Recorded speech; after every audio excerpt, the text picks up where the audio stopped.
In order, in order to have a smooth meeting, here are some ground rules. For those on Zoom, please put yourself on mute when not speaking. Do not talk about matters involving religion and sex as it might affect other members. Don't interrupt when someone is speaking. Be attentive throughout the meeting and support the speakers with your warm smiles and claps. Let's have a great meeting today. Now, please welcome our club president of Trailblazers Club, Toastmaster Raja Ganesh Ramu, well known as Toastmaster Raja. He is an IT professional working in Oracle JD Edwards ERP suite and has around 22 years of experience. His hobbies involve DIYing, road tripping, and self-improvement. His ultimate goal in life is seeking life. Please welcome and give a big applause to Toastmaster Raja.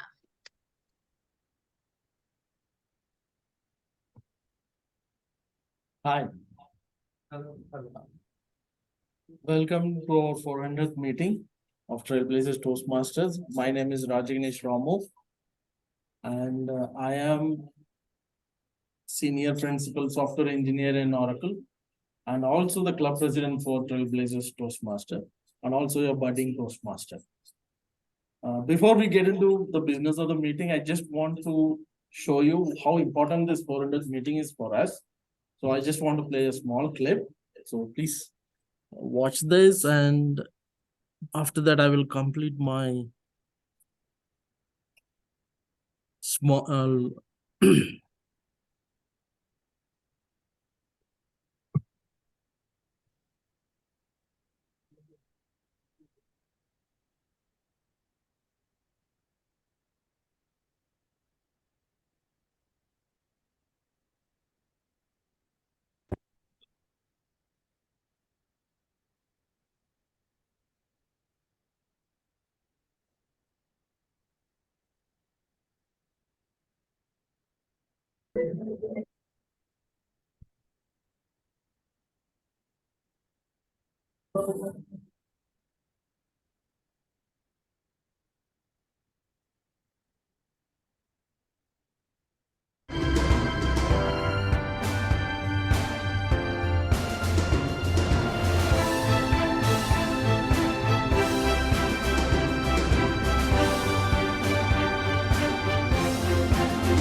Excuse me for that glitch. Sorry, I cannot help that.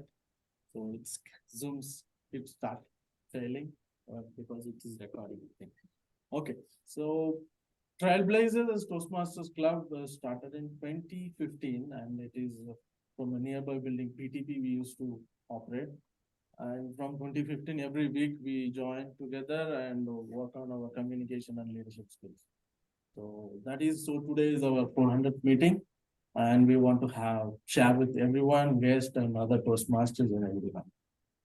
As Toastmasters history, if I just want to talk about it, Toastmasters International is started by Ralph C. Smedley as a non-profit educational organization to develop communication and leadership skills.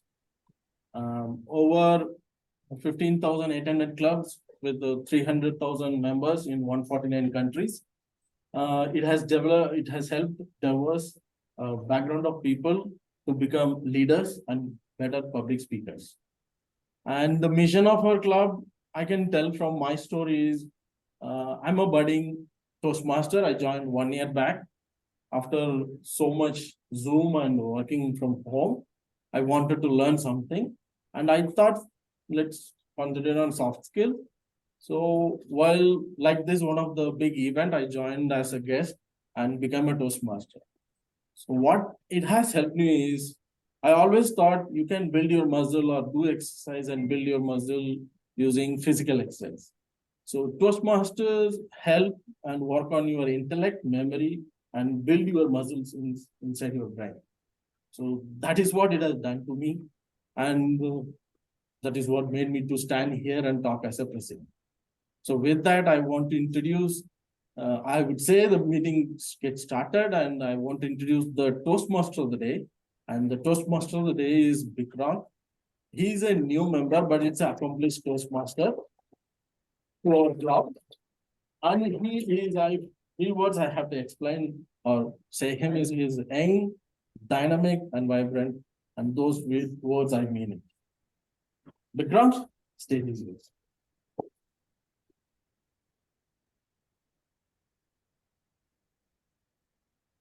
Greetings, Toastmasters and my dear guests. Welcome to the 400th meeting of Trailblazers. Theme of the meeting is Rise Up. So, when I heard of the phrase Rise Up, I always remind of my dad telling me stories. My dad always tells me a story that he used to walk 35 kilometers to his college to get education. And he came number one in his college. Inspiring, right? How many of us have heard stories like these from our parents? Right. And then to add it up, I belong from Punjab, so he adds one other layer on top of it. My grandfather came from Durand Light, that's in Afghanistan, to Punjab during the time of partition, slaughtering everyone who came in his way because that was a very violent period. So I got even more inspired. Right. So the inspirations are just mammoths from your family, right? Your parents from first class to second class, third class, you have to top every single class, then you have to top in 10th, 12th, get into engineering, top there, get into a product company, top there, get promotion, everything. Right? It's a vicious cycle that never seems to end. And then there's an alternative media, the content, the YouTube, the internet, where you get to meet a lot of people that inspire you even more. Right? For me, it was Francis Ngannou. Now, he is someone who is a UFC heavyweight champion, but I'm not a fan of him because of his UFC skills. I don't endorse violence. But he was born in Africa, in Morocco, Africa. And he has to go to Europe. That is his dream. Most African people, that's the dream.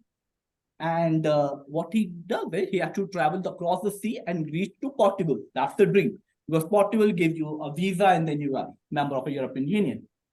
Now, what happens is if you get caught in the sea, they pick you up, drop in the middle of the Sahara Desert, and no one comes back from there. Francis got caught 7 times and made it back to Portugal every single time. And finally, they were sick of him. They're like, okay, have your passport, have your visa and everything. That's such an inspiring story.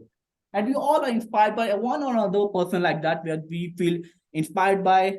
So before I move forward, I want to hear from all of you. Who is that one person that you're really inspired by in life, apart from your parents, or even if your parents have some story like this? So anyone would like to volunteer? Yes, ma'am.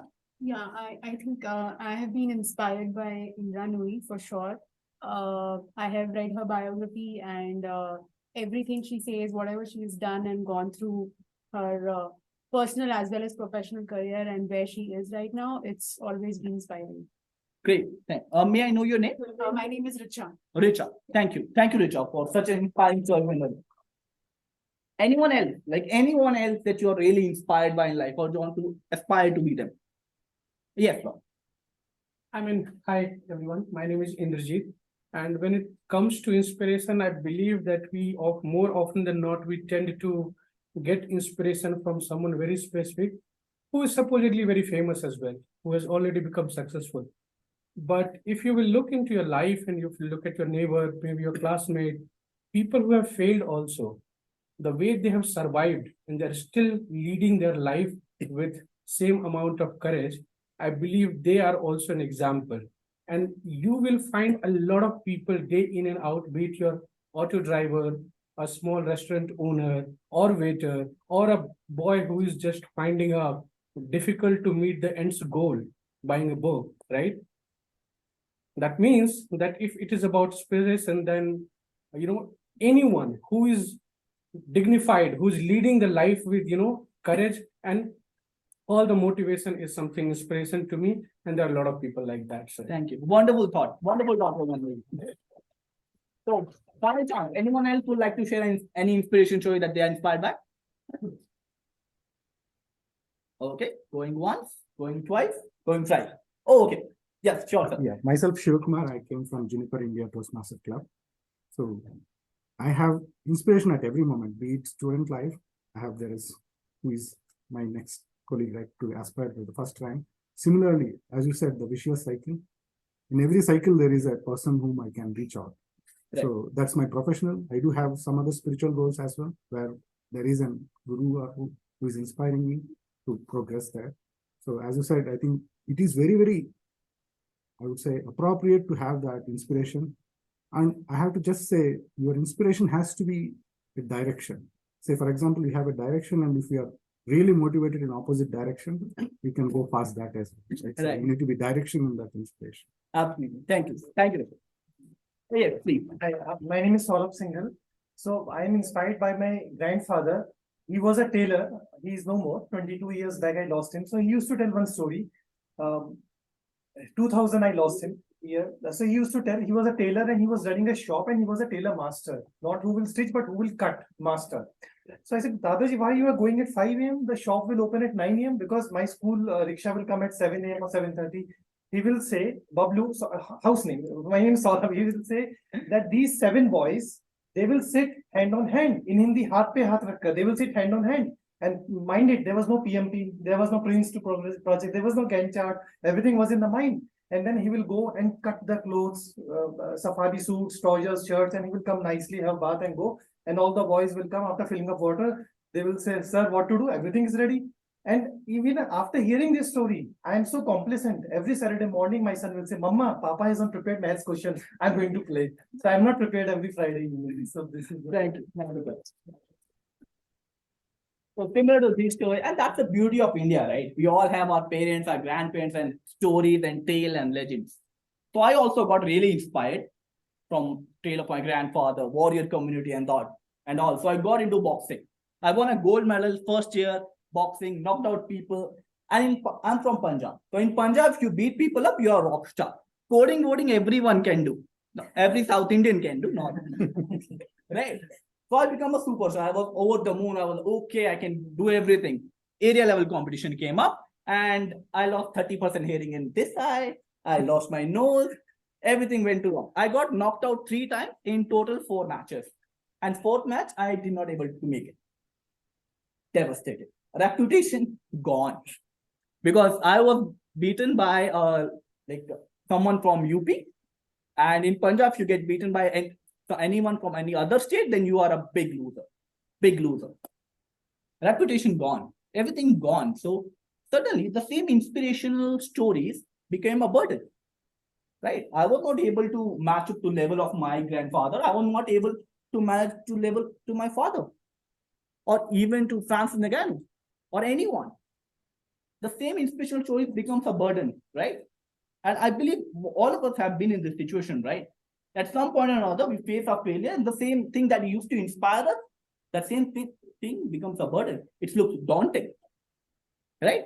How many of us have been in this situation before? Right? Now, at the same time, there's an alternative thought in your mind is going, which is known as aspiration. Now, the difference is very small in words, but the meaning is huge. There's something that you aspire to become. There's something you aspire to acquire. There's something that you aspire to have, right? So, all of us, what are your aspirations? What are the one thing that you want 5 years, 10 years down the line? To be noted, this is not an interview question. If you have your manager or directors there, feel free to ignore them and answer it from the truth of your heart. If it's a Mercedes Benz, which is for our president, his motivation to get a Mercedes Benz SUV, so everyone can share it freely. So anyone who would like to share what's their aspiration in life? Yes, Indrajit. I believe my aspiration is to educate as many unprivileged kids as possible. That is the single aspiration I have. And if I achieve that, I mean, achieve in bits and pieces, but the more I get, the much happier I become. Oh, that's a great thought. I wish I could have that kind of a moral high ground in my life. And it has nothing to do with the moral high ground, but it's my personal wish. So Yeah, great. Thank you. Thank you. You may have a seat. That's a great thought. Anyone else have some inspiration? Oh, yeah, Abhishek. My inspiration is like A bit louder. now I'm audible. Yeah. Yeah. So my inspiration is to be part of by building something really great which can help a lot of people, whether it's an application or tool or anything which is like whether it's on software or hardware or any other tool, which can help a lot of people bring the new level new levels in the like world and make us all happy and make us all like Great. Thank you. That's all. That's a true developer's dream. He and I work in the same team. We do this all the time. We don't work all the time, but we think and aspire about these things all the time. But this is not where we are. I'm still a. Yeah, thank you. Okay. Am I audible now? Bit better? much Okay. better. Oh, thank you. Okay. So I'm right there, right? I'm the one kid who lost his area competition, who got beaten up a guy, and has too many inspirations which are seeming like a burden. At the same time, I have a thought, an inspiration. So my aspiration in life is to own a house. To own a- Yes. जिया और ये बाहर जाएगा जिया जिया Someone is not on. Shilpa?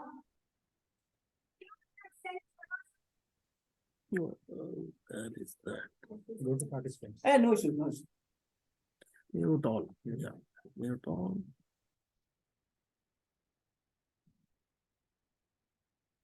Okay, that was someone phoning me. Yeah, okay, no issue, no issue. Yeah, I belong from a college club, so I'm very used to these kind of things. I didn't expect in a corporate club, but yeah, here we are. So my aspiration is to own a house. And that I didn't have that aspiration because I'm from Punjab, we have fields, right? Where I used to work, big fields. But then I came to Bangalore. And the first day I was working till 7, 9, and then I shut my laptop, I go down, I take a bus. Now the thing with the bus is it's the best advertisement platform. Because you are standing like this, getting pushed by 10, 15 people. And all of them on your periphery vision, you can hear all of them are discussing, यार error solve नहीं हो रहा है, यार मेरा manager बहुत ही अच्छा आदमी है, right? And all these things are going on. All of them have basically the same skill set. Okay, not all of them work in a good company, but so do I, right? And then from the big glass window of your bus, you see an advertisement. get 3 BHK, 4 BHK, 5 BHK, or a condo at 4-5 crore. You don't see the figure. You just see the flat. You see the massive building and you see, okay, I want it. But how can I get it? I'm just still under burden for my inspiration. And then when I look around, that's the situation for most of us. And in fact, at the macro level, that's the situation of India as well. We have been through some tough times. We have been through some really bad times, like crash of 1991, crash of 2007, and everything. But now we are at a great level stage. We are at a stage where we can explode. We can just grab the brass ring and run with it.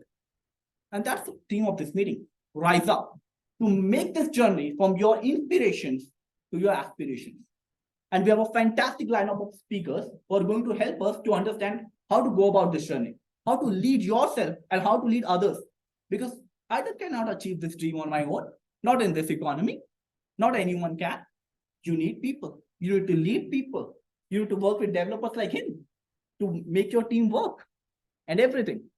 So, without further ado, let me introduce you to the first speaker of the day. His name is Mr. OTH Bengaluru. He's the founder and CEO of ARD Private Limited. He's a distinguished Toastmaster. He is the past chief judge of District 92.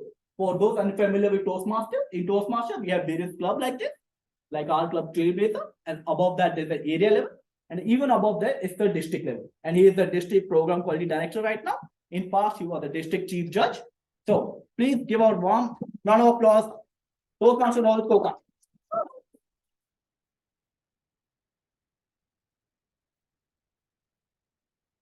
Thank you so much.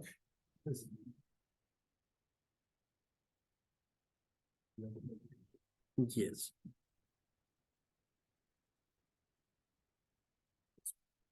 Yes, done to work. And press to the top.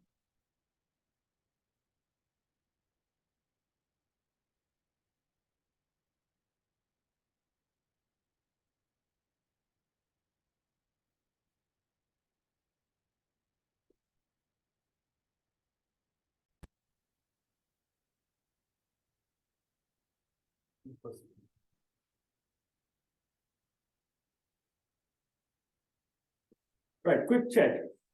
Everyone here, of course, can see me and hear me. Online folks, I hope you're able to see and view the screen as well as me. Quick thumbs up, anyone? Go check. Okay, perfect. Thank you so much. Well, good evening, fellow Toastmasters and dear guests. How are you all doing today? Good? Great. So, as you can see, unfortunately, you cannot see. The topic for today, does anyone know who read the poster? No, I think it's only the team here. Anyone read the poster? You don't read this poster. At least you saw the meeting poster or invitation that came out. Yes. What was it? Milestone meeting. Yes. Right. So the topic was that communicating your way to the corporate ladder. Now, who does not want to climb the ladder? Is there anyone here who does not want to climb the corporate ladder, grow in your current role? I'm sure everyone was, right? And the whole point of this session is to help you understand how vital and crucial is communication in that particular journey, right? Now, I'm not saying that after this session, you can go and sit with the manager and discuss your appraisal. You're in that season. You can if you want. But I just put a disclaimer that there is no guarantee on your promotions and all. That's completely left up to you. But what I'm trying to do in this particular session now is to make you understand what are the steps that you can take, which you might already be doing to make that more better and take that one step up, right? So before we actually get into the entire part, I'm just going to ask you one simple thing. I want you to just, if possible, close your eyes for a few seconds. People online, I'm going to trust you here for a few seconds. And I want you to just remember, in our life, there come multiple opportunities where we've given a chance to maybe speak. Maybe it could have been in a team huddle, it could have been in a presentation, it could have been in a meeting, where someone would have asked you, hey, could you speak? And then you said, no, not today. It could be in a Toastmaster meeting itself. It could have been in your school, college days. Someone asked, hey, who would like to come out and speak? Teachers always ask. And every time, what do? We look back, we look right, who's raising the hand first? Only after the first hand goes up, then maybe the courage comes to be the second hand. Nobody wants to be the first person, right? All of you think, I want you in the next 2 to 3 seconds, I want you to just think about all those opportunities, all those moments where you had a chance to speak, to communicate, but then you held back. You did not, as the theme of this meeting says, rise up. I want you to think about that, right? Online folks, think about that as well. Multiple options. I, for one, had tremendous number of opportunities where people have asked me to come on stage. There was a kid inside me that said, yes, not today. I will. Second person speaks, right? Always that was there. Until one moment I said, you know what? Nope, and I went on stage. From there, I don't even know, maybe it's about 15, 20 years to here where I am. That's the journey that communication can take. It can help you grow. So I want you to remember those few moments. We'll come back to it towards the end of this particular session. The next thing is, so what I'm going to do here, just for the folks online, let's just. Is there someone online who can moderate the thing, right?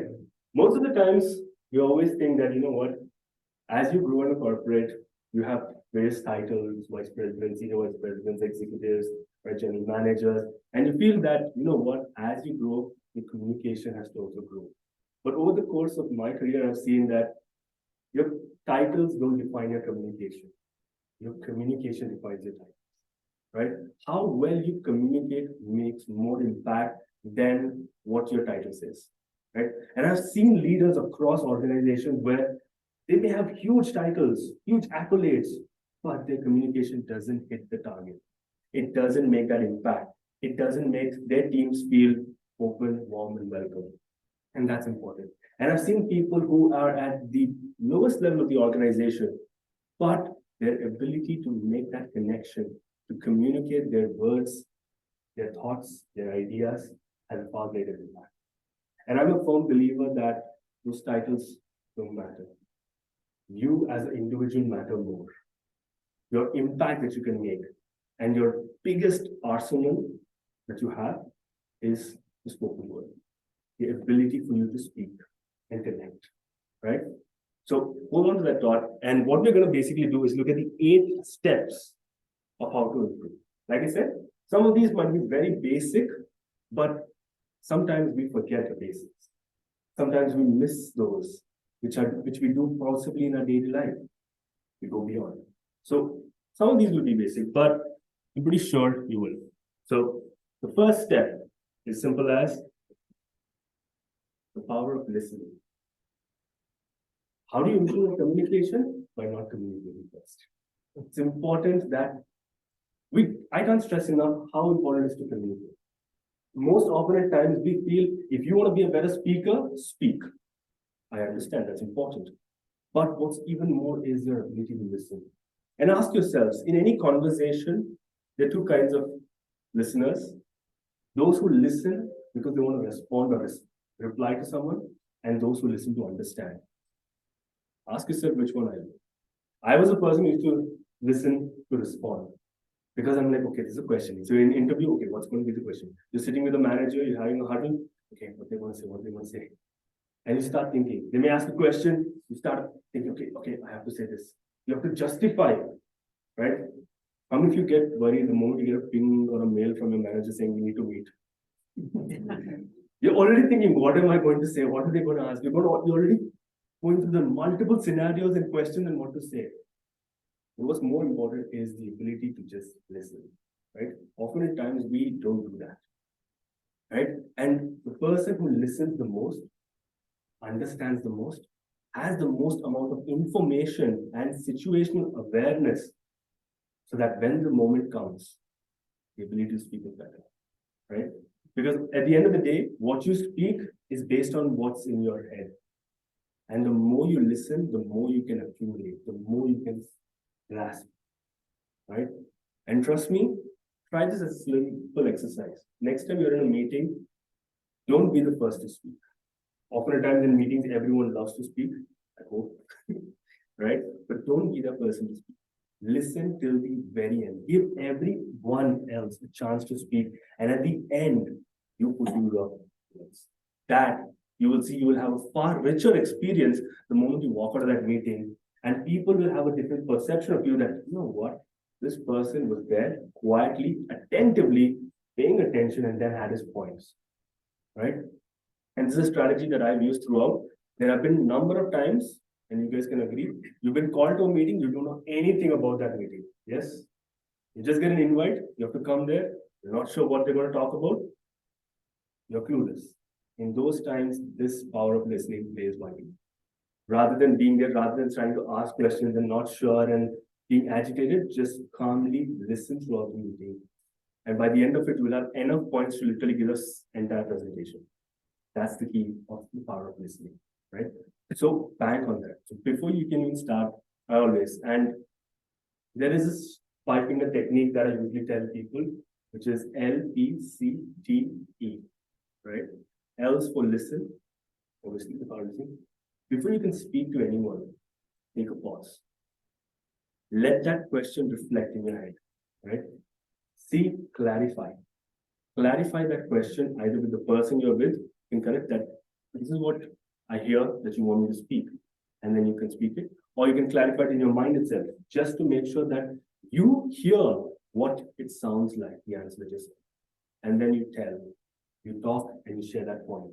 And finally, you end your entire conversation, right? It's a simple thing, LPCTE, simple strategy. It helps you.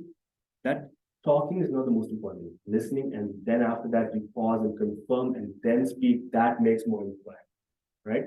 The first step, are we clear? Listening. Let's move to the next one, right? The next one is your communication needs to follow the CBI rule. What's the CBI rule? Central Bureau of Investigation? No. So CBI rule basically I'm looking at is 3 simple things. Your communication needs to be clear, brief, and impactful. If your communication is not clear, and understand, I'm not talking just about the communication that you might have with your friends, the communication you have with your family. I'm talking about communication at work, right?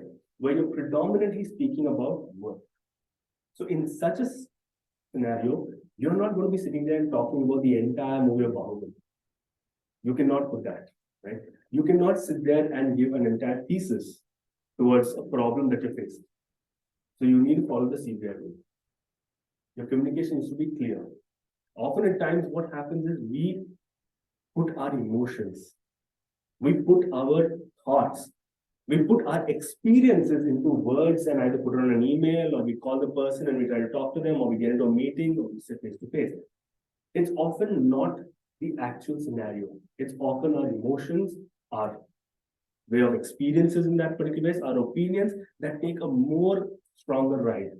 And with that, ultimately the context of why are you having that communication gets destroyed. So you need to make sure that you are clear in what you're saying. What is the message that you're trying to deliver?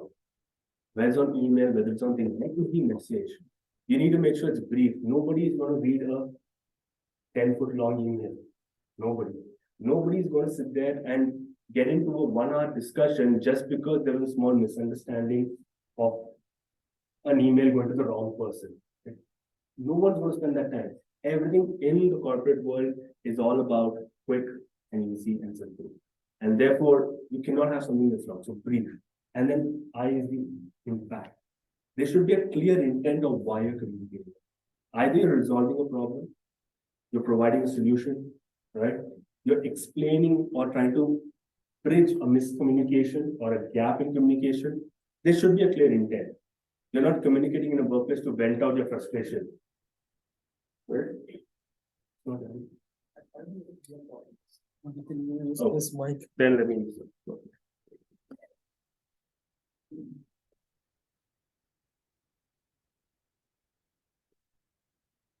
I think it's better. Perfect. So you need to make sure that the intent of your communication has some meaning. There should be some element which you actually are trying to achieve. or any communication, whether it's an email, whether it's a Slack message, whether it's a call, whether it's a meeting, whether it's a face-to-face connect, there should be an intent. And it's your job to explain that intent at the start of the meeting or the start of any conversation, that I'm doing this, I'm communicating with you to clarify something. I'm here to provide a solution because I heard that there was a problem. It could be anything, but you have to give the intent. So these are the CBI rules, right? The next step is the power of the first line or statement, right? Many times we have this philosophy or this thought process that we struggle to communicate with people. How many of you struggle to communicate with people, or you feel you're that introvert person who's not going to reach out and say hi to someone or so? Good. I see a lot of people. I'm sure online also there are a lot of people. The simple thing is the power of the first line. What does that mean? It's simple as this. Hi, my name is Rohit. How are you doing today? Doing good. My name is Apurva. Nice, Apurva. And what do you do here in Oracle? I'm a software developer at OTH. Wonderful. Thank you so much. Was that hard? Do you think that's hard? Some people are like, yeah, that is really hard. Right? But the simple thing is, it hardly takes a second to make that first statement. And it all starts with two simple letters. H and I. Hi. Is that difficult? We often find it difficult to speak to someone new, to engage with someone. But why don't you just go up to someone and say, hey, hi, how are you doing? That's it. You don't even have to ask. You don't even have to know the person. I didn't know it till now. She didn't know me till now. But I just went up and said, hi, how are you doing? And that's all it takes, right? The power of the first line. We all talk about it. All of you have that fear of interacting with people, social anxiety. I have, to some extent. I learned this one simple line. Break the ice to break that fear. You break the ice with someone and that fear will automatically go, right? So if I'm ever at a party or if I'm ever at an office gathering, and that happens a lot, because right now, the team I work with are all CXOs, and I'm that one young guy who's standing there. And it becomes very difficult because they get into a lot of meetings with other CXOs from other companies, and I'm that one guy who's standing there. But I made it a point that anytime I go, I reach out to at least one person. Doesn't matter. And that simple first line that you make, it's important. So now, I'm sure after this meeting, I can go back to the full work and then we can connect. Because we've made that impact. We've broken the ice. Imagine if I do that with every one of you sitting here, everyone online. I've broken the ice with all of you and I can engage in a communication, right? So it's important that you start taking that first line, that first statement and make that change. And to make it even more fun, the 555 challenge. We always hear funny 555, chicken 555. Here's a 555 challenge, right? If you're up for it, I'll give this challenge to all of you, which basically means all of you work for 5 days in a week. Anyone working 6 days? No, thankfully, no. I had a good line that says if anyone is working for 6 days a week, we'll make it 65. Chicken 65, right? So 555. So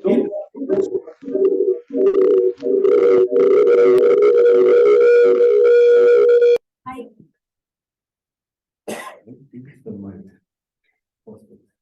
So if you're really up for the challenge, you do the 555, others you do the 555, right? Which basically means 5 days a week you're working, right? The 555 is simple. Every day you spend 5 minutes talking to one new person. Right? Every day you spend 5 minutes talking to one new person. That's the 555, right? So it basically means in a week you've spoken to 5 different people. You've broken that ice and you've spoken to 5 different people. Which means roughly throughout the entire year, you've spoken to roughly about 200 to 150 people, right? Which basically means you've increased your network by 200 to 150 people.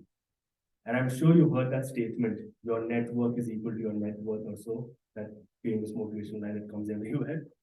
The reality is there, right? You want to grow in a corporate environment, trust me, it's not just about what you know in terms of your subject knowledge, that's there. But what matters as you grow is who you know and how well you know them, right? It's all about that. And I'll give you a small story, not to kind of brag or anything, but I have been able to grow in my role only because of the way I've known people. People know me, people know my work. That's it. Understand that your performance matters. How many of you believe your performance is important? All of you, yes. I know your manager might be here. If answer is no, that's it. But how many of you believe your performance is more important than your personality and your career? Your personality and communication, I didn't see any hands go up, which means your personality and communication is far more important, right? Because if you might be the best performer here, but if you don't showcase that performance, if you don't communicate and say that, this is what I've done, not to brag your trumpet, but at least if you don't showcase it, no one's going to know who you are, right? The CEO of the company is not going to come and say, okay, whose performance is best today? What goes up to him is what he will see, right? So it's about how you communicate with people. And trust me, one thing I've learned in the last couple of years is how you know people matters so much. Today, my role literally encompasses global shared services for the organization I work at. And if you don't know someone, you can't get data. If you don't know someone, you don't have the right information. You may make a mistake, right? And that's where I realized that all you need to do is pick up a call and speak to someone. And this challenge makes it easier for you, right? You want to do the 555 Very simple. 5 days a week you're coming, either you can come to office or you're at home, wherever it is. 5 days, you speak to 5 different people for 5 minutes. Every day, 5 new people for 5 minutes. So basically, you're spending 25 minutes per day talking to people, which is a very small time compared to how much we waste on Instagram, Reels, Facebook, and all those places. 25 minutes. But the amount of value you get by talking to those 5 people, 5 new people know who you are. And trust me, this does not have to be just the employees, the housekeeping, the security team. Trust me, talk to them. You have no idea how impactful things will change for you once you start becoming close rapport with them. Things happen. I can get things done like this at office just because of that. I'm able to park my car for 25 days at office just because I'm very close to the facilities. I can leave my car there, they'll take care of it, they'll clean it, and I don't have to worry. Why? Because you build that. Remember, people will remember who you are if you have that genuine interest in them. So how many of you are going to do the 555 challenge? How many of you will do the 555 challenge? Like 5 people a day, no man. That's too much for me. But try the 555 at least. And if possible, do the 555. And trust me, that just compounds the number of people you know. Right? And at the end of the day, the more people know you in an organization, the higher your growth is going to be. As simple as that. Right? So the next quick point is facts are greater than stories. While we all love stories, yes, it takes us back to that childlike state where our grandparents and our parents told us stories. We all love to listen to it. However, in a workplace setup, your stories are just your interpretation of some situation or fact, right? Let's just say your manager called you in, or your manager in a meeting, you're giving a presentation in front of their entire peers, and your manager on that spot tells you feedback. It says, you should have done this a little better. And you automatically feel that, hey, maybe one-on-one club. And then you start thinking that maybe there was an intention that he or she did that in that particular meeting and not in a maybe one-on-one connect or separately with you. And then the next time you do a presentation or the next time you go to a one-on-one, you are more reluctant to be open. Is that based on fact or is that based on story? Based on story. Your experience of that situation is based on the story. The fact is that your manager gave you a feedback on that spot. That's fact. But your interpretation of that is that the person did that because maybe they wanted to sit down or some reason, and then that bases you. Right? And then ultimately your communication after, you might send an email, or you might, in the next one-on-one, you might directly ask the manager, why did you say this to me right in front of everyone? So then our entire communication changes from what actually happened to how we interpret it. While it's important to interpret things, but it's important to interpret them right. And that's why when you send emails, and especially this happens with escalation emails, right? Most of the escalation emails I see is story. And I've told that to my team nowadays that, you know what, if I see an escalation email, I know I'm not reading it. I know that whoever sent it, I pick up the call and call them, what's the problem?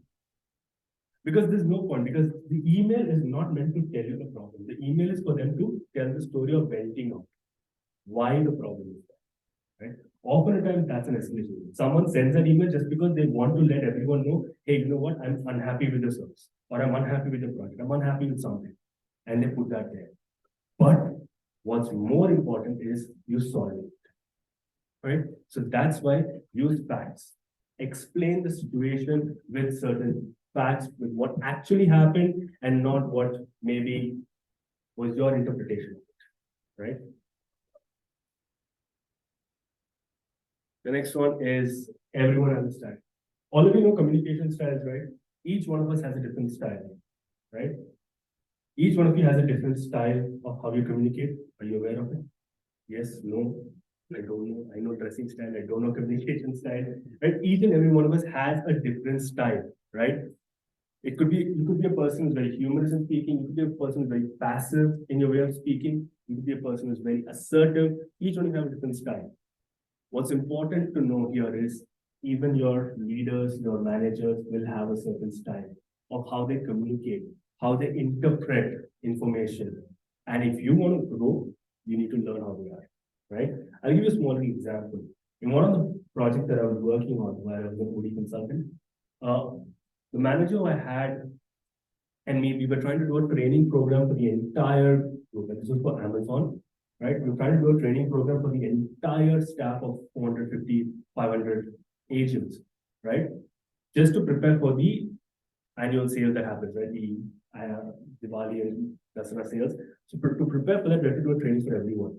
But the problem is the moment you get into a training room, you have to pull people into a training room, and that takes them away from the production hours, right? So that's actually impacting the business. So when we started to discuss and saying, you know what, the training is for 4 hours, we need different batches, and straight answer was, sorry, I'm not allowing this. Go ahead. I cannot let my team get away for almost so many hours and I lose production. So the entire thing, I prepared a presentation, I explained what is the curriculum, what are we going to train them, how is it going to help them. Completely blatantly, he said, no, walk away. And I felt, what did I do wrong? But then I tried to understand, what does he want to hear? As a leader, what kind of a person is he looking at? What kind of a information and how is his communication style?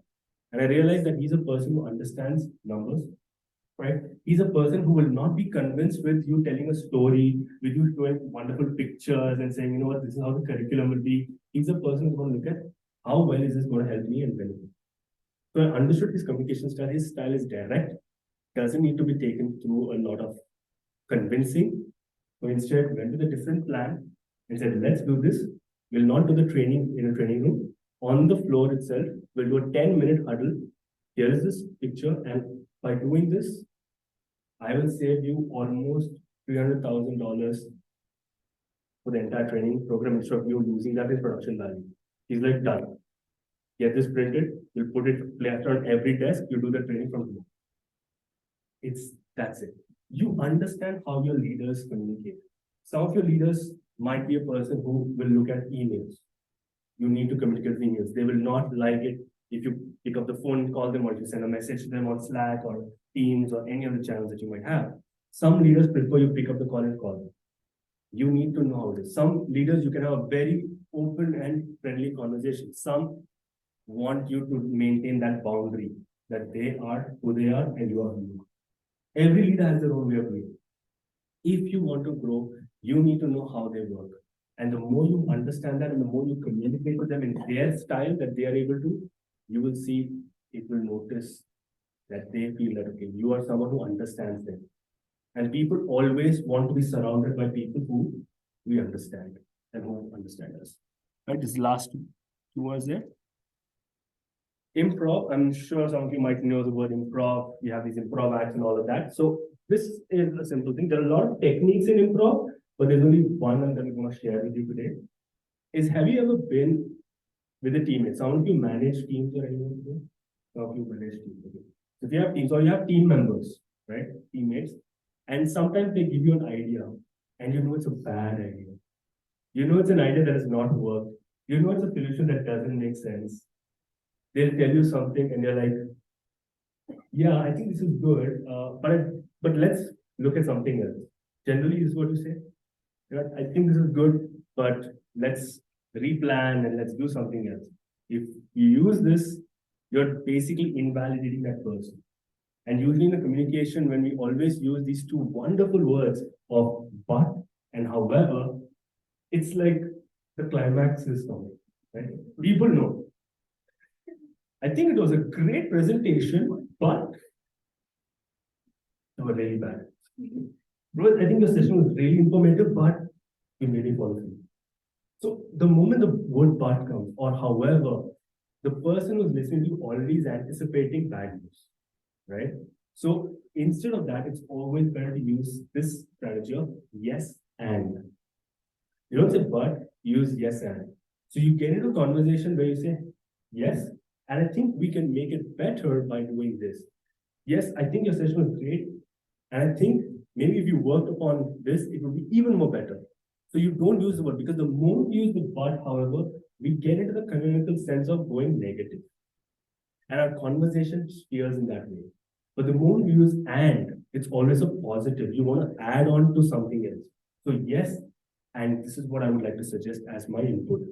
Yes, this was a great presentation. Yes, your idea was absolutely amazing. And I feel we can maybe take last year's data and then make it even better. So you make the entire conversation positive and you make that person feel more validated that you have accepted their idea. When you have those conversations with your team members, your teammates, others, you always bring this point across, right? The simple strategy, you can even get into a simple conversation with your friends. Is yes, and what is this, right? And each one of you just take every sentence with a yes and. I start a sentence, then you continue with a yes and something else. And that's how it makes it more. The last and the most important one. This is something I've learned. Conversations are good to clear the air, to communicate, to share, to solve a problem, to discuss. Emails are good for status updates, projects, maybe documentation in some form. What happens is we end up using emails as the primary communication means, where we went out, we try to clarify something. I've always told people it's simpler to just walk up to someone and ask them, hey, what is the problem? I have seen, and I'm sure all of you have seen, email chains going on for weeks and months, which could have been solved in 2 minutes by picking up the phone and just talking to someone. This is the biggest problem. We just end up because someone sent an email. No, I don't want to. I will also. My ego is not average. I'll put this one. I'll tag this person. I'll copy these 3-4 people, and then it goes on and goes on. And I've seen such chains go on where up to 50 people have been there on that list. Nobody knows why they're there anymore. And I always say, pick up the call, talk. Right? When there's a problem, talk to someone. You only use your email if you want to document something. You want to send an email to say that this is the status of this project. This is something that I'm doing. You send that out. Otherwise, I always am a person who believes in face-to-face conversation. If not, even if it's a simple conversation that you want to have to clarify something, drop it on Slack. Ask the person directly. Or if you're using Zoom, if you're using, let's say, MS Teams, or any of the forms you use, directly converse with people.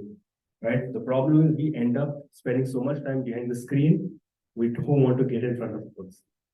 And that is something that we have to change, especially after the pandemic. The power and ability to communicate with people face to face, to solve things face to face is far more greater than what you could do on the phone. Because you miss out on the ability to create that impact, the tone, the body language and vocal variety, facial expression, all of that plays a role in how you are able to convey the message. If not, it's always lost in translation. And lastly, one important point that I always say is your communication should be based on how you want to be communicated with. Do not communicate with someone just because of frustration, just because of anger. So every time you communicate, whether it's on email, whether it's in person, how would you want that person to communicate with you? If you're writing an email, right? It's an appreciation email. You want to get an appreciation email? You send an appreciation email to someone. We don't really want it, right? When you're asking someone for, let's say, a simple request, and nowadays I have to get data or I have to work with something, I have to sometimes ask and tell some of my CXOs that you lost 1 crore in your budget. I have to tell that to them. And I have to ask them, can you please relook at your budget? And these are CXO levels, and I'm not a CXO person. How do you do that on an email? I do it with the same philosophy. If I was in that position, how would I want the email to come?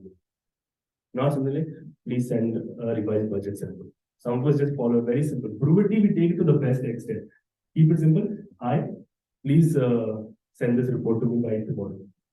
Some of us do that. Yes, maybe. You've seen that at least for sure, right? Please send this report. Please find it as PFA. That's not how I believe it should be. You're communicating. What's stopping you to adding a little bit more? So always make sure that when I'm sending an email, always with the greeting, hi, hope you're doing well today and hope and trust you're doing well, trust all is well in the family. It would be, as you know, we have this particular budget discussion going on, and I would request if you could rework on this, and it would be great if you could send this across by tomorrow 2 p.m. Doesn't that sound a little bit more positive? And if I'm getting that email, would you not react on it and say, okay, not here for you? Rather than please send it, it would be great if you could send this across to me by 2 p.m. It would be amazing if we could collaborate together and get this done. Should you need any support? It's about how you want that email to come to you, how you want that conversation to come to you. If you can just imagine that, it changes accordingly, right?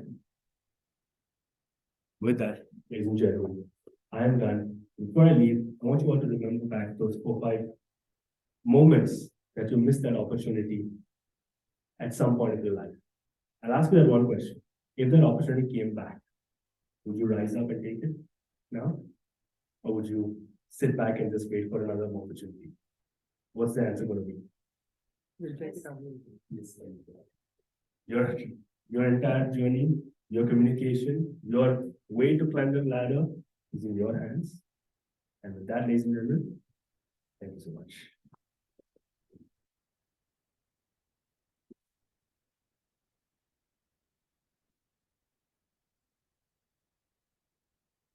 Thank you, Dr. If you can stay for a minute.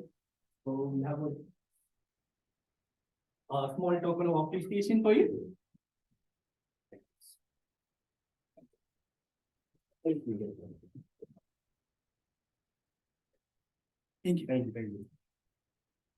So, are we all ready to climb the corporate ladder? Yes. Oh, you must have already done that, right? I saw your hand raised up when you said manage team. Right. So now we all are ready to climb the corporate ladder. It's going to be stressful, right? Everyone, raise your hand. Everyone who thinks, someone who thinks it will be really easy to climb the corporate ladder. Never. Oh, you have already done it, okay? No, it's not easy. I can say. Right? It's going to be stressful. So we all have some stress buster activities, right, in our life. So may I know from all of you, and now everyone have to raise hand. Rohit has really inspired us to come out and speak. Okay, may I know what are your stress buster activities? Raise your hand. Yeah. So you, if you want to share, what's your stress buster activity? I'm actually a photography hobbyist, serious photography artist. So if you want to really get rid of stress, I just go out and go for a photo shoot. Oh, that's really impressive, sir. So you have a DSLR setup and everything? So that's the hobby normal IT2, IT3 can't afford. So now anyone else would like to share this transport thing or activity? Someone who hasn't done it before. Yes, ma'am. It will sound funny, but I leave everything else to you. Let's see. After some hours I wake up. Okay, my mind is full up. Let's start again. That's my movie. May I know your name? Manisha. Okay. So every one of us, last call. Anyone else who want to like share them? Okay, yeah. A large hand the back. So I would just call to my friend and just talk. That's it.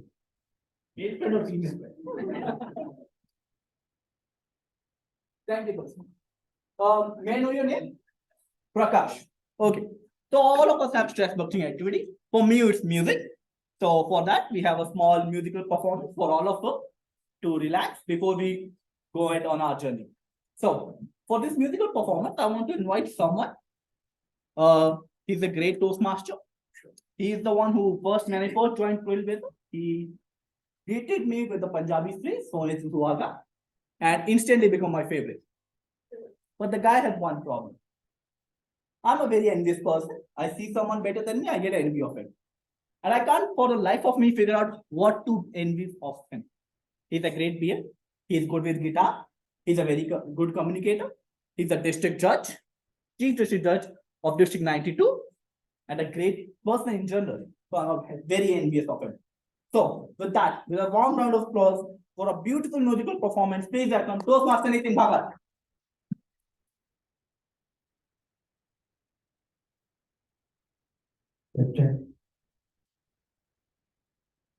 All right, ladies and gentlemen, quick note. I have my notes over here because let's be honest, I am an engineer.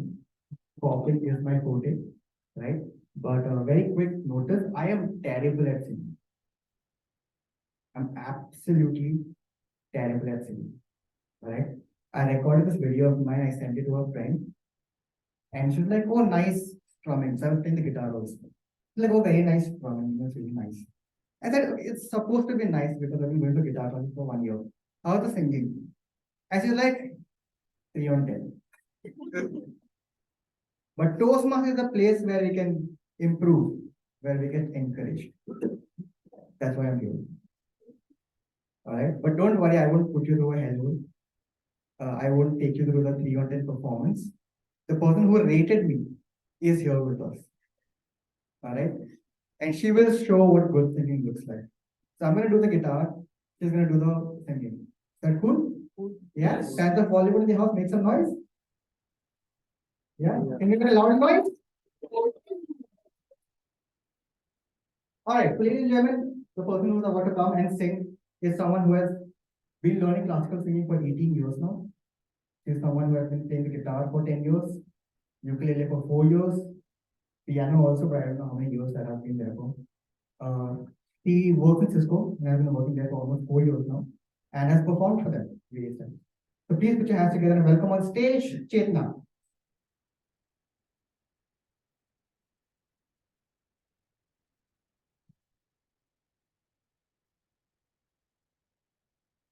Hello everyone, super glad to be here and I hope you enjoy this little set of ours. It'll also be great if all of these are very well-known songs, so you can join in and hum along.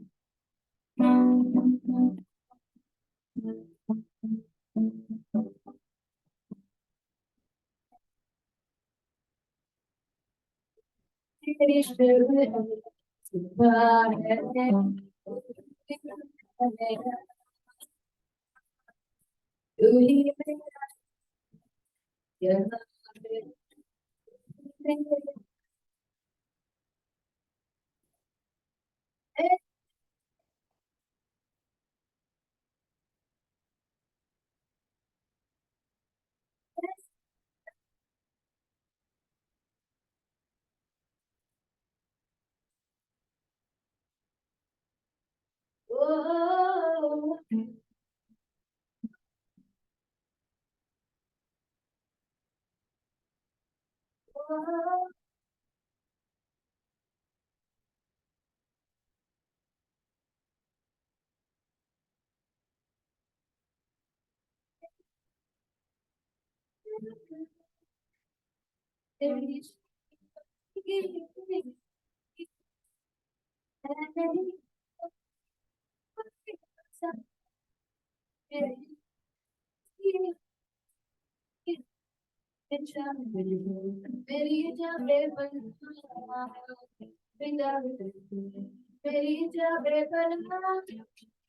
Whoa.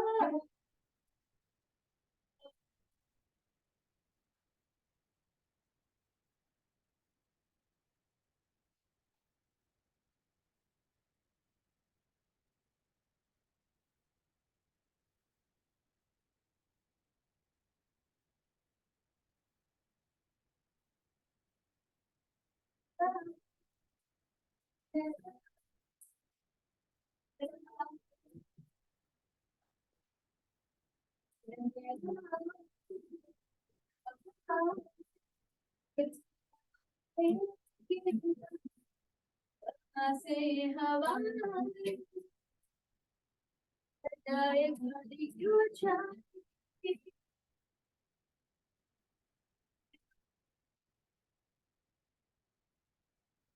ठीक है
ओ मेरे दिल के चैन चहनाए मुझे तो तुम्हारी दिल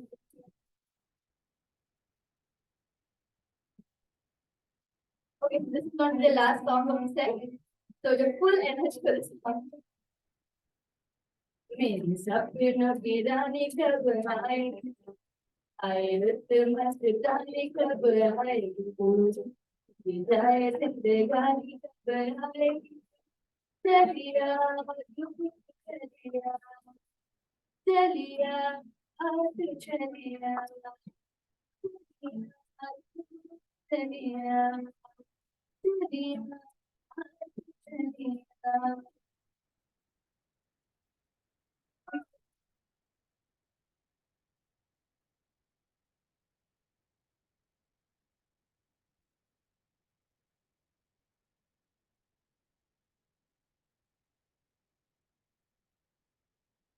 Thanks a lot, Pastor Nitin. Thanks a lot, Chetna. So what a wonderful session, right? Valentine came 1 month early, few weeks early, few days early. Yeah, not updated with that. So, ladies and gentlemen, we have learned how to climb the corporate ladder. We have had a beautiful musical performance. Now you might be wondering what next. I'm already become a leader.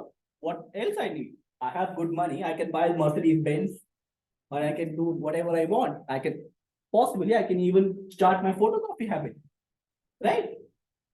But there's one thing that is most difficult in life. It's leadership, right?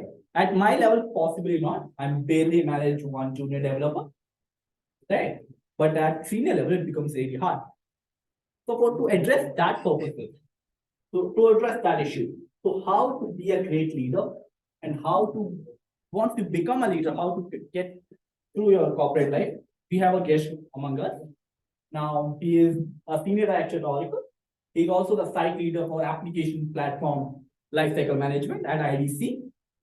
He is someone who has 27 years of experience in managing, directing, developing various engineering at a very vast range of IT products.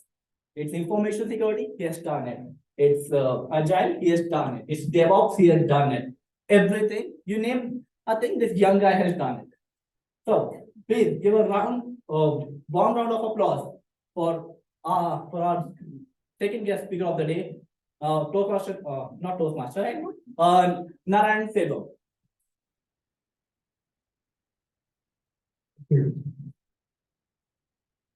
Thanks for that introduction. Can you all hear me okay? Okay.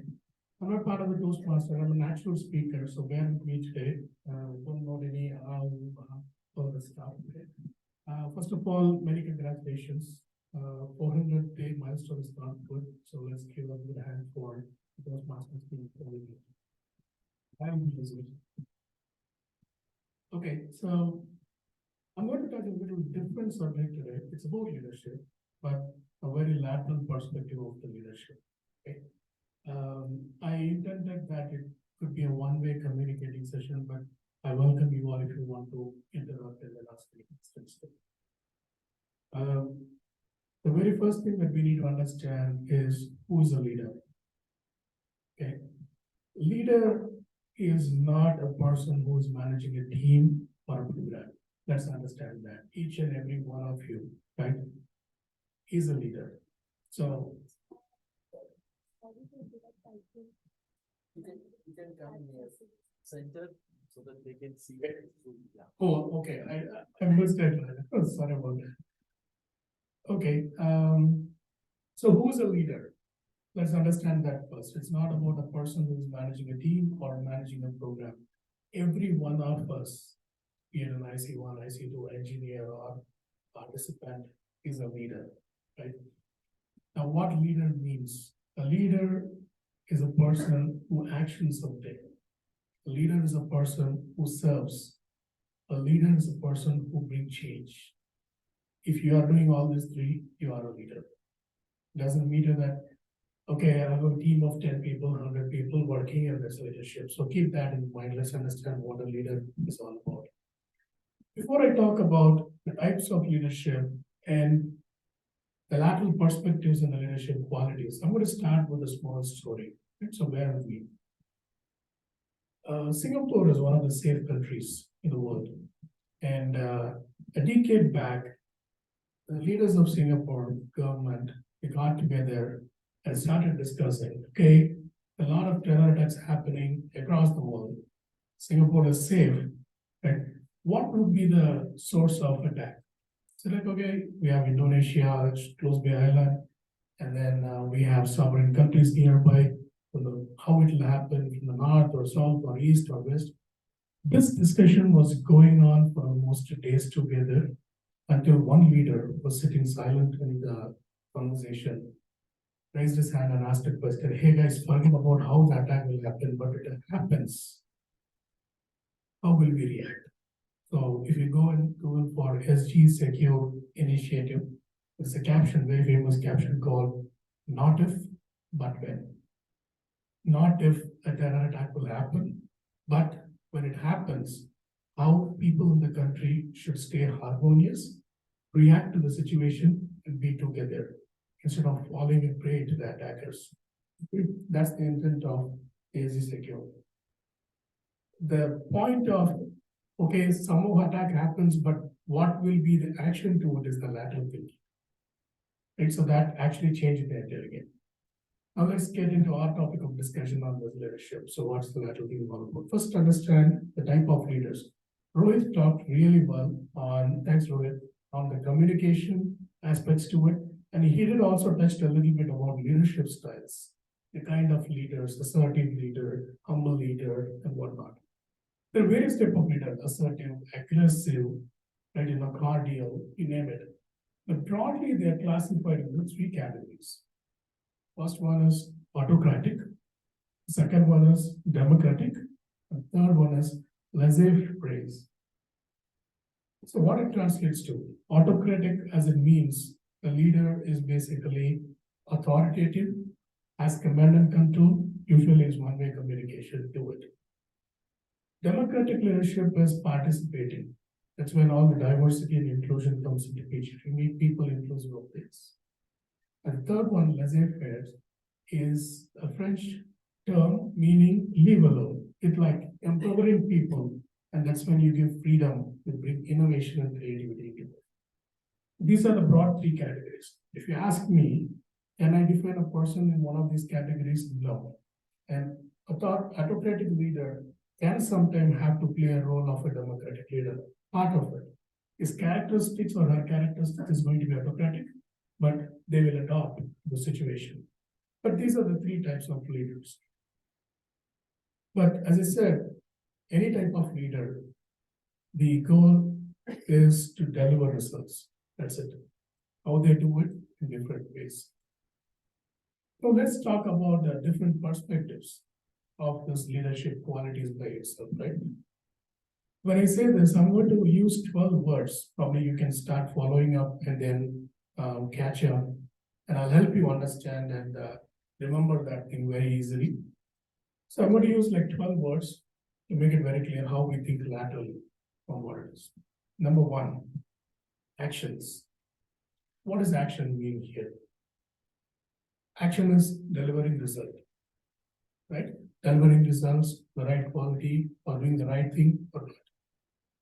That is not about action as far the leadership is concerned. I'll tell you a very funny example. How many of you have driven an ambassador car? Do you know there is an ambassador car? Everybody knows about it, okay? So you have driven ambassador. If you have driven ambassador, the whole car doesn't have any features. And today you have a car, new car, with basic features into it, power windows, power steering, and so on. How do you rate a car? Do you rate a legacy as great, or do you rate the new one with the features or usability as is what is needed for today's environment or today's life? You need to think through on that. So the action is not about delivering result. Action, in my view, for the leadership is to seize an opportunity and bring the change in the life. That's actually action. It's not about delivering result. How a leader, if a leader is giving, so I'm asked to deliver saying like, yeah, you have a public service announcement coming on, say, May 18th, work towards that. That's something given to me. It's not an opportunity I see. But if I say, I can convert, I can change the game by implementing something, making a way for it, that is leadership action. So first one is action. Action is all about seizing an opportunity and delivering results. Number one. Number two, confidence. What's confidence? Okay, I have a project. I'm talking more about a project. And then, by the way, if you have teams, managing teams, think like a leader managing teams. You can think and correlate things. If you are an individual contributor, think about your ownership to deliver, the people you collaborate with, and you as a leader, how you collaborate and deliver results. Okay, you will correlate that way. It will be easy for you to digest. Confidence. Confidence is about building team, ensuring everything is followed as per the process, and the end result is met. Is that confidence? No, it's not confidence. Confidence is about handling failures. In the path of success, if a failure comes, how are you going to manage that? How confidently are you going to manage it is what is called confidence. That's the second thing. The third one is consistency. What is consistency? Delivering the result continuously year over year is a performance rating coming up. Yes, we got consistent result. That is not consistent. Consistency is about predictability. Like 3-4 decades before, when FedEx came into the market, they had only one thing. They said, come what may, other than the natural calamities or a flight accident, come what may, your packet will be delivered. Somehow. So you see the movie Castaway, Tom Hanks movie, finally he'll get the packet somewhere. So FedEx was an example of predictability. At any point of time, you know this is the time it's going to reach there. So consistency doesn't mean the way you deliver by quality, but it's about the predictability of how it will be delivered. Now, action is fine, confidence is fine, consistency is fine. For every leader, there's something called open-mindedness. Open-mindedness is not about transparency. Yeah, everybody has to be open-minded, accept people and whatnot. But open-mindedness is about diversity and inclusion. It's not about what we work together. It is about how we make people inclusive of their game. So that's what you call open-mindedness. The next one is managing. The very old school of thought. Empower, trust, and verify. You know what is trust and verify? So if your manager is giving you a work, the manager empowers you to take care of the work. But he will make you do the work, he will not interfere, he or she will not interfere. trust that you will get the work done, but eventually, for your success, it's not like doubting you. For your success, the person will verify that everything is taken care of and ensure you are successful. That is the skill of management when it comes to the lateral perspective. It's not about you have 3 Jivas assigned, go ahead and finish it and then deliver it. It's not that. It's about how they are empowered, how they are trusted, and then how people are verified for their success matters. That is managing. The next one is about perfection. How many of you like 100% perfect? Okay, I have to be cautious when I give statements following now. I used to be the most perfect guy, even the olden day telephones, the dial telephones. If my mom by mistake keep the phone this way, so I get annoyed, I have to keep it this. This is the level of perfection I was looking for initially. That led to a lot of chaos, right? And anybody, any manager, any leader who is looking for 100% perfection will do micromanaging, and they will also create a lot of pressure into it because their intent is not about creating pressure, but eventually it happens because of the adjoining things. But perfection is not about 100% right. Perfection is about high resiliency and continuous evolution. If you fail on the path, how you are highly resilient enough to get up and then go ahead. Also, learn from the mistake and evolve continuously onto it and keep moving. That is what is called perfection for a leader. Right? You understand that? The next one is leadership. Of course, we're talking about the leadership, but in the leadership itself, there is a perspective for leadership. The leader basically is a person to achieve the goal, right? Certainly, yes. But the thing is, they are also individuals who have to really work towards the success of the people, the collaborating people as well, right? When you work with people other than us itself, like as a leader itself, like that success also be part of it. So you need to understand that leadership perspective. And then the next one is inspiration. Talked a lot about inspiration, right? A lot in variants, the very different formats of inspirations that we talked about, which is all right for us. But to me, the inspiration comes in, like I work with so many leaders, and Rohit, as he said, like so many CXO material who have been my role model. But the thing is, like, I observe leadership in them when they were handling chaos, when they are really handling critical situations and how they came out of it. That was the inspiration. So inspiration means here is like how people can handle chaos and how the role model can be for others. So that's about inspiring. The next one is success. Success is not about the path to achieve the goal. It doesn't stop there. It's not about that only. Success is about bringing people together. It's about getting everybody collaboratively together and then make sure you plan and then manage to be successful. The next one is showing me time, by the way, I'm not distracted. So the next one is humbleness, right? Being humble is the power. You should understand that. So what it translates to is when any of the chaotic situations that you have, being humble helps you keep in order, right? You might be distracted, you might be pressurized or whatever it is.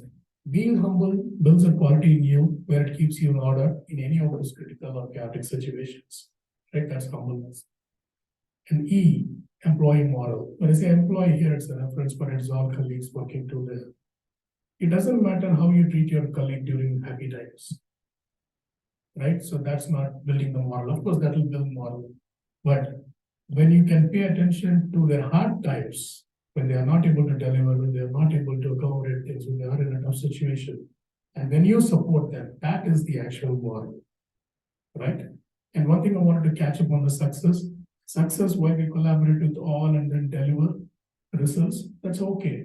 But one thing to keep in mind on success is it's about winning on a war room beat, right? If you have a project to be delivered on this date, you will deliver. That's a part of the job. But if there is something coming up and you're going to respond to the war room and win there, that is going to be success. Okay, so I just recap that success. Now let me come with the last one, which is D. D is decisive. Decision making. Again, decision making is not about deciding on a consensus, putting a plan of action, and then moving forward. Decisive is expect the unexpected and ensure you keep moving, because nothing is going to stop for you. That is D, decisive. Now, whatever matters, leadership, one thing you need to understand, it is not about taking, it is about giving. If you understand that and the lateral perspective, you can certainly win through as a great leader. Now, whatever the leadership qualities that are there that you know definitely are there, but understanding this lateral perspective is only going to strengthen your existing leadership skills. Again, keep in mind, each and every one of you is a leader by yourself, by your skills, by the way you take things, collaborate, and move forward. Keep that in mind. Now, when you do all this, when you practice this, you become an accomplished leader, right? Now, remember this word accomplished, and that's what I mentioned, the 12 letters that I talked about. A for action, C for confidence. Anyone want to give a chance? We give it right. A for action, C for confidence, C for consistency, open-minded, M for manage, P for perfection, nice, leadership, inspiration, success, humbleness, deploy moral, decisive, excellent. So that's accomplished. Are you an accomplished leader? Do your self-analysis and to act. It's easy to be accomplished leader. Okay. Now that's a little bit about communication because Rohit talked a lot about it. I'm going to talk only two things to be kept in your mind, but not too many things. Keep whatever Rohit said, keep that with you. I'm going to continue forward. In my college days, I reacted a lot. I was very spontaneous in responding to anybody's question or anybody's disputes. And my dad is a doctor. So he called me one day and said, what do you want? I said, I can't stop. I have to keep talking and whatnot. Then he said one thing. If you wanted to control yourself, this is what you do. Read your eyes before responding. This is what he told me. So that set in my mind, right? End of the teens and whatever you get in your mind gets set in your mind always. So that was an initial factor. And then what I did is I conceived this idea of RRR, not the movie name, okay? So RRR is read the reaction as a recipient. That's exactly what he said. How you want it to be communicated, you have to communicate the same way, the same message. But RRR is what I told myself. Read your reaction as the recipient. That's number one. Number two, a very important quality of being a leader. As I said, leader, again, an individual contributor or a manager, whoever it is, a leader. Very important quality is learning to say no. How many of you step up and then say no for anything coming? I see a few hold hands here. Yeah, so you have to do it. If you are a beginner in doing that, or if you want to improvise on doing that, I'll tell you next. You can learn to say no using questions. Like if you wanted to say, when somebody is telling you that this is how it needs to be done and you feel that it cannot be done that way, it is not right, it is not ethical, then the way to handle that is like put the other person into questions. The question should be in such a way that the answer will make them self-realize that it is not possible, it isn't wrong. That's one way of doing it. The smartest way of doing it is learn to say no using the word yes. You find out how to do it. I want to say that. So with that, everybody is a leader. There is opportunity. And why we have to think lateral is that, yes, you have meeting expectation, you have exceeding expectation, and you have outstanding. You understand what I talk about. So if you want it to be outstanding, then the lateral perspective comes into picture. So with that, I thank you for giving this opportunity, and I wish you all the very best. Thank you. Thank you, fellow. If you can just come for a minute, we have a board open.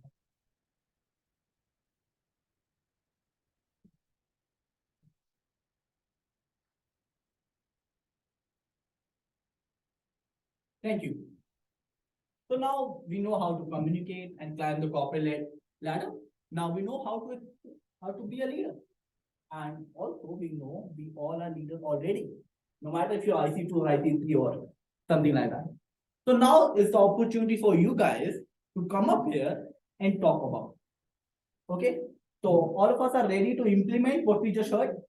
Show of hands, please. Come on, you cannot be a leader until you're confident, right? So big raise of hand from everyone. Okay, nice. So to conduct this session in Toastmasters, we have a table topic session. So to conduct the session, I'm going to invite someone who's going to conduct the session. Now, how many of us are familiar with Hrithik Roshan? No, familiar, no Hrithik Roshan. Right?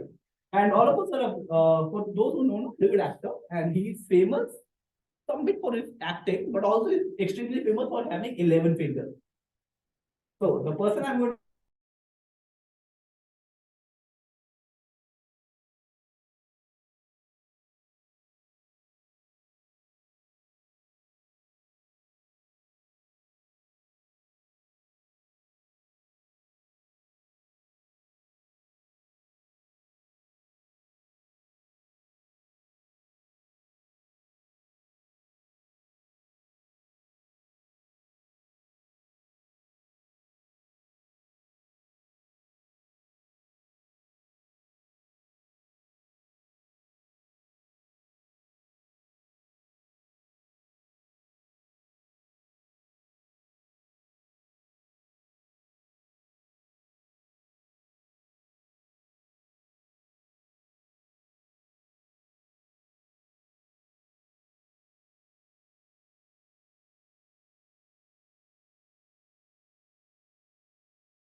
Yes, you go ahead. So, table topics is one of the sections of the General Toastmaster meeting where we give everybody a chance, an opportunity to be able to come and speak for 2.5 minutes on an unknown topic that's just given to them on the spot. That while prepared speeches are also an important part of a Toastmaster meeting or in your general journey to communicate better, but impromptu speaking is what makes you more aware and more on the spot speaker. So just to give you a short glimpse of what that looks like in a general Toastmaster meeting, we are going to conduct this session today. And with me, to make it more interesting, with me, I have this bowl of names that we have taken right at the entry. So I'm going to pick one out of this and then suggest the topic. Whoever's name comes in this picking up has to attempt to speak for at least from 1 minute to 2.5 minutes, minimum of 1 minute, and they can go up to 2.5 minutes. And the topics are very interesting.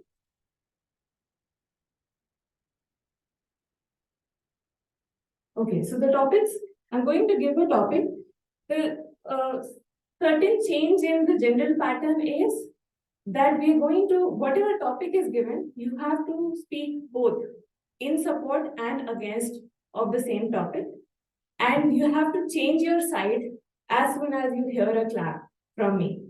So for example, I have Toastmaster Gopika. Would you like to attempt that first? Just to give a glimpse of how it's going to look like. A big round of applause for Toastmaster Gopika.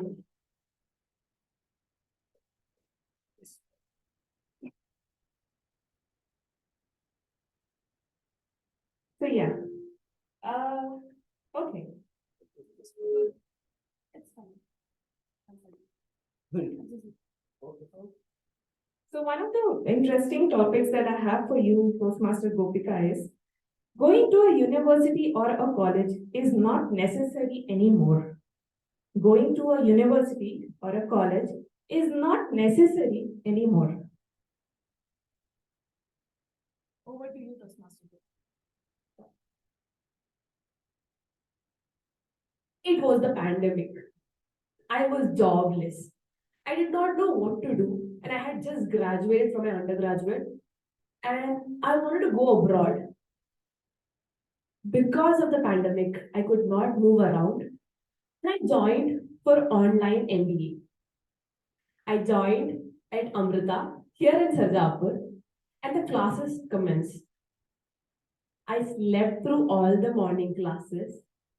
I barely made it to class, and I understood nothing, basically, from what I was studying. I had to write exam after exam, mugging up PDF after PDF, not knowing what I really was doing.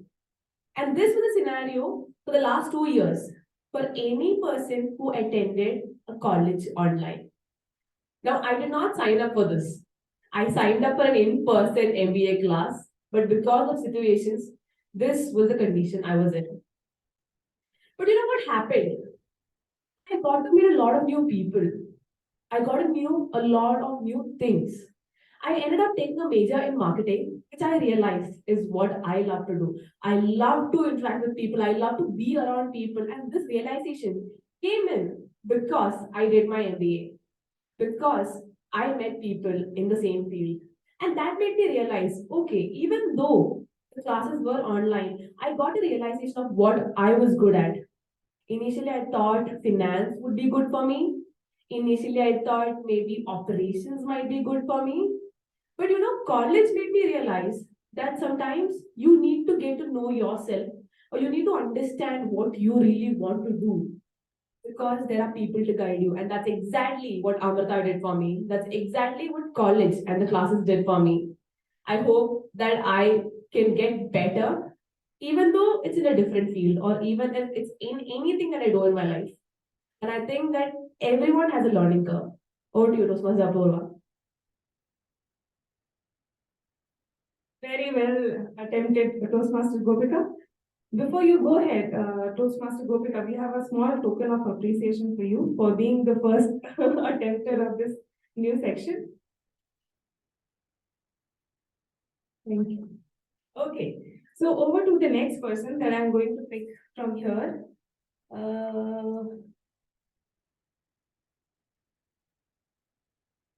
Sweekriti. Okay, so we have our second attempter for the table topics today. A huge round of applause, everybody.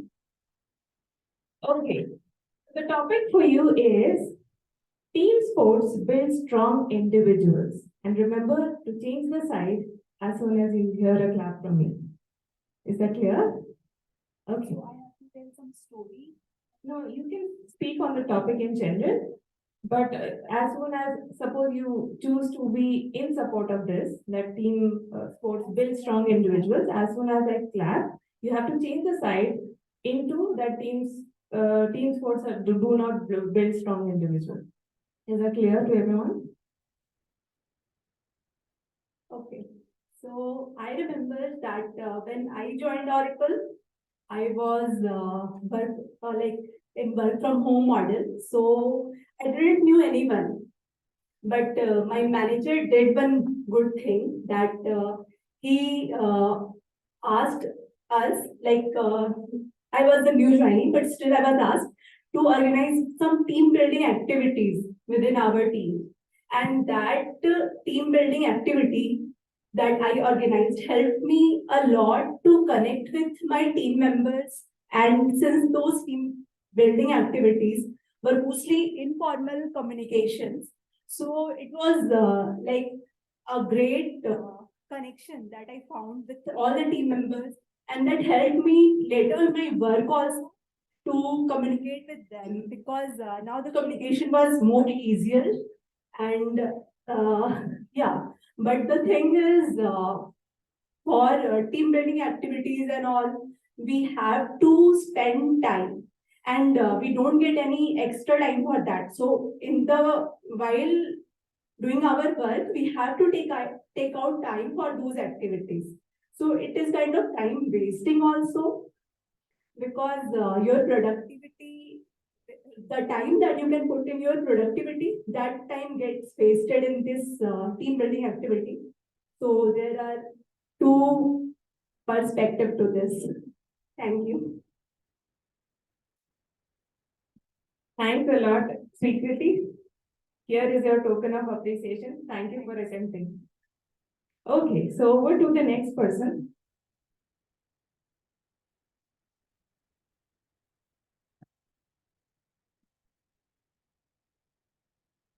Vignesh. So here we have Vignesh, who's going to attempt the next topic. I have an interesting one for you. Big round of applause for him. Vignesh. Okay, so it's the budget month. So the topic for you is paying more taxes is a good thing. Remember to change sides as soon as you hear a clap from me. Yeah, paying taxes are very important. Based on that, our country is good. So the infrastructure or the agriculture for everything is like getting improved because of the tax we paid. I don't know. Yeah, if somehow decided we are not taking any tax, and maybe it's working the Middle East countries that they are not taking any tax and all. But I think they have immense wealth that they can spend on building their country. But considering like the countries like India and all, it's mainly built on the tax. So what I feel like, it's very important thing to having and collecting the tax when time tax. So yeah, if somehow if you are not getting the tax from people or getting enough tax, I don't know whether our country can be built or whatever facility we might be seeing, like the entire country, like the metro system or the agriculture, whatever system, it won't be the exist itself. Yeah. Yeah. Thank you, Vignesh. Here is your token of appreciation. Before you leave. Thank you for attending. Okay, can we squeeze in one last topic? Okay, one last topic before we wrap this section. So, quickly. Shiv Kumar. Yeah. Okay, so we have Shiv Kumar. So, an interesting topic for you is social media has improved human communication. Social media has improved human communication. Is your topic. Thank you, Toastmaster. Yeah. Have you ever tried calling when you are educating or doing your engineering in that telephone booth, waiting in that queue for so long? How difficult it would be? Yeah, in the current age of social media, not just calling to your mom or dad, you can even call to your person who is there in another country without no cost, right? So the existing infrastructure. One example is, yeah, you can always call in the WhatsApp, and also you can reach out in any of the chats, right? So it was not that easy when you are in older days that the technology is not developed, and then I would say this has eased our lives and then it made us to live much more simpler way. Obviously, I feel we are in the age of social media where we can lead our life better. However, there are other sides of it. Same coin has got two sides. We do have the disadvantages, I would say. You tend to hook up, not just using it for your benefit. It can be counterproductive, which most of us are indulging at some point of time, right? So we need to be conscious about that and then make a conscious effort to come out of it so that we can use it to our advantage. I would say.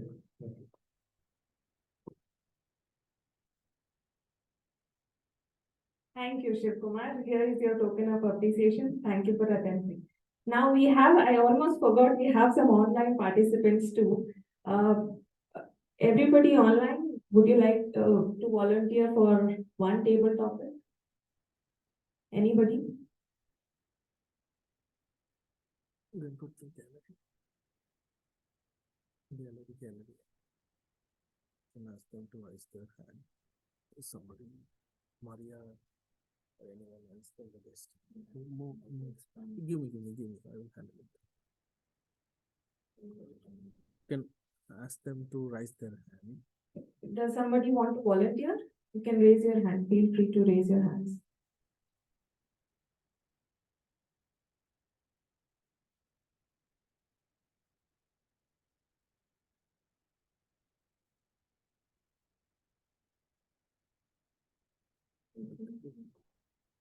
Okay. I think that's it for the table topic section today. And similar to this section, we have this kind of section in all the Toastmaster meetings, so that all the members, they get an opportunity to practice their impromptu speaking skills, and that actually brings out a better speaker out of you. So thank you everyone for your time. Hope you're having a good time today.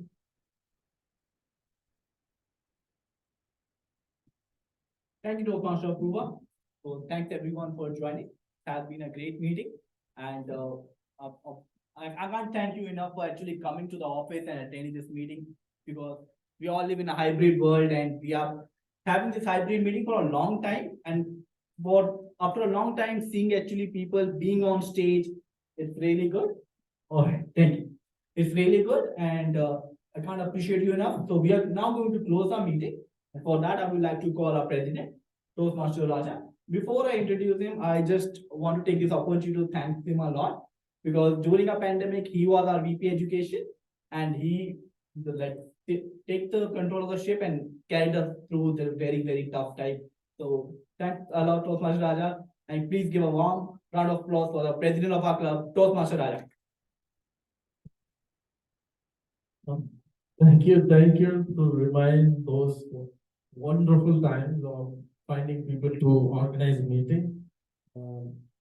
That is one of the period I learned that the stress you go through actually makes you, and which is touched in by Narayan Solon's speech, also by Rohit Kuka, about which is I'm learning communication. With that, I don't want to take much time. So with this, the session is getting close. And if you interested in the club or want to join us, please reach out to me or to our Slack channel, Trailblazers. You can search Trailblazers, it will be there. So please reach out, and we will be having our meeting in hybrid, like in Zoom and also in person from OTH. And you can join as a guest any times to our meetings. Like this, speeches will be there, and table topics and everything will be there. Thank you very much for our guest speakers, and then without the participants, there is no meeting. So please accept our thanks and thank you.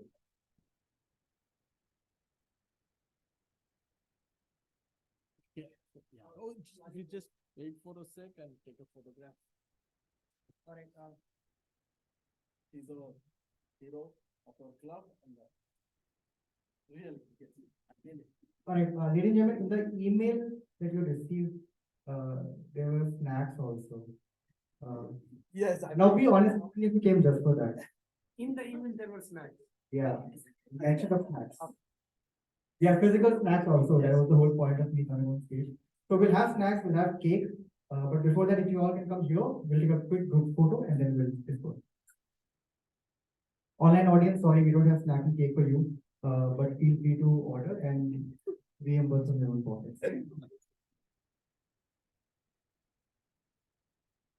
We will take in the Zoom itself. Let's do one thing.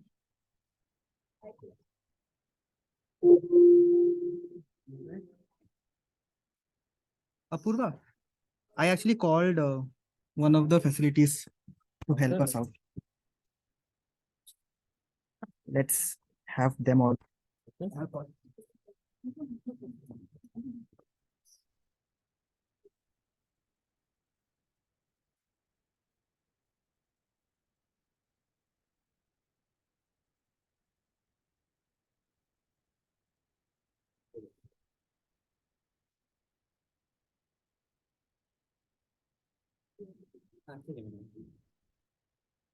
So instead of 1, 2, 3, let's go 1, 2, 3 Trailblazers. Okay.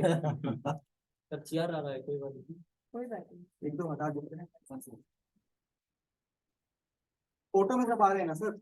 हाँ, photo आ रहा है। सब नहीं है तो आपको cake नहीं मिलेगा, फिर आप देख लीजिए। नहीं आ रहे हो? Okay. ओके क्लिक रहेगा। Okay. 1, 2, 3 Trailblazers. Okay. 1, 2, 3 Trailblazers. Okay. 1, 2, 3 Trailblazers. Thank you.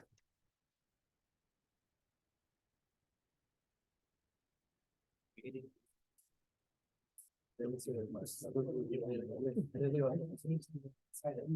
lot of things.